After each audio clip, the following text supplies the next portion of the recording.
everybody, this is Matt Movie coming at you with my review of Monsters, Inc., the 2001 Pixar film that I think will always be one of my all-time favorite Pixar films. I think this movie is so rad. It's such a fascinating story, very creative, and introduced so many characters that I find to be lovable or compelling or interesting or hateable and just great. I think this movie is amazing. I think that in some corners it maybe doesn't get as much credit as it deserves for being one of the absolute best Pixar films, because people talk about others like the Toy Story series or Wall-E or those that don't get me wrong, absolutely deserve the credit, but man, this movie is great. I mean, so creative right off the hop. I mean, this movie, if you haven't seen it, first off, what is wrong with you? But second off, if you haven't seen it, it's about a bunch of monsters that they power their city by going into our world and frightening children, and the whole concept of it is so creative and cool.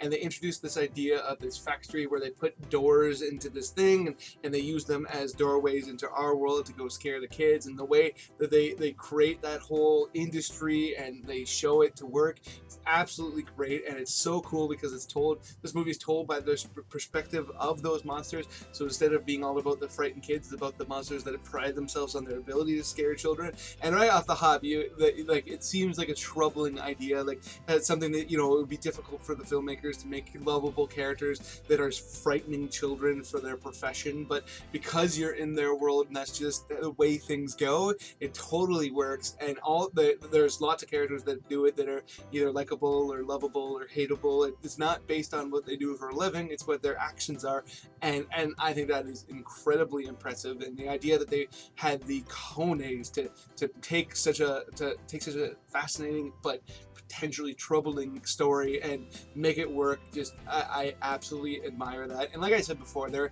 are some really great characters. You have Sully, the arguably the main character.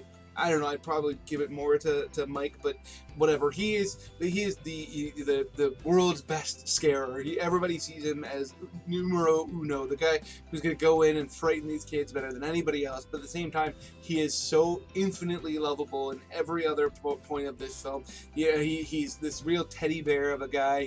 He's big and fearsome to look at, but and not really in the movie, but like in concept.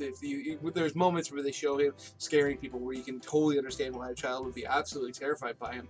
But he's such a lovable character throughout the entire movie. I think he's just such a well-written and created character. And you have his buddy, his partner in crime, Mike Wazowski, who's his sidekick and the guy who works with him every day and sets up everything that needs to be there so he can just worry about going in and doing the scaring. And he's played by Billy Crystal, who works perfectly with John Goodman, who provides the voice of Sully, and he's hilarious. And he's acerbic and witty, and he's kind of the opposite of Sully, where he's not nearly as lovable, but he has like this core of goodness to him that you see throughout the film. And then their world gets completely turned upside down when all of a sudden a human manages to get through one of the doorways and enter their world. And it's this character named Boo that is this child throughout the entire film, who I refer to Sully as being lovable, but he's nothing in comparison to Boo. I mean, you just want to protect her, and late in this film there's a moment where she's saying goodbye to Sully that even though to this day I'm a grown man, it makes me well up a little bit, and I very much look forward to showing my daughter it one day. I think she's such a great character, and just so much fun, and really well written, because she comes off very believable as a child, but at the same time, they don't make her scream and cry too much, and they're not necessarily having to deal with like feeding her, or I mean, all that stuff comes up, but it's not the focus of the film. It's not like two men and a little lady, three men and a little lady. In this case, it would be two men and a little lady. But they're grappling with figuring out what to do with her, but at the same time, it's not all about her, which I think was very well handled. Then you have the villain of the film, Randall, performed by Steve Buscemi, who you know, is such a Weasley guy, or is capable of being such a Weasley guy. I mean, when you see him in interviews and when you see him when he's playing a character that's not a villain, he seems like such a genuine and sincere and kind fellow, but he is so adept at playing these little jerks, and he is perfect in this role. And the way that they created the character where he's a chameleon is awesome, so he can go in and learn stuff that he otherwise wouldn't have. I think they did a great job on him, and they have the big boss of the Monsters Inc. world where he's this kind of like, he's got like tentacles and stuff like that, and you don't see him too much, but when you do, I think his character just works expertly. But for me, the character that always stood out, and I absolutely love the sequence with him.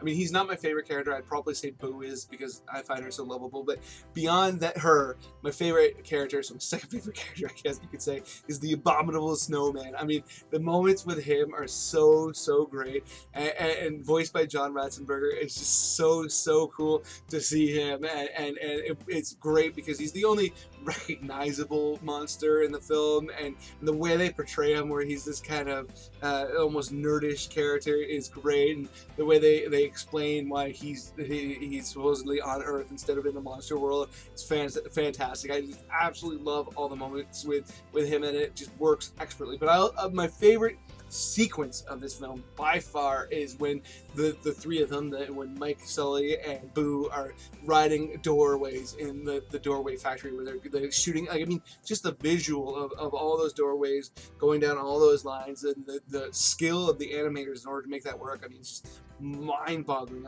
It's just such an incredible visual, and also just from a storytelling perspective, it works so great. The shots and it's just such a great sequences. I love this movie. I think it's absolutely fantastic, and should be seen as a total classic of the genre and of the company. So those are my thoughts on Monsters Inc. Let me know in the comment section below what you think, if you feel like I'm overrating it a little bit or underrating it, if that's possible. Whatever. Other than that, please hit that like button, hit that share button. It makes it much more likely that other people will come check out this video, which would be absolutely fantastic, because I love talking to people about movies. And speaking of which, if you are new here or you just haven't done it yet, please hit subscribe, hit that notification bell. That way you can come check it out when I put out a new video and give me that beautiful feedback, and which would absolutely make my day. Other than that, have yourself a good day.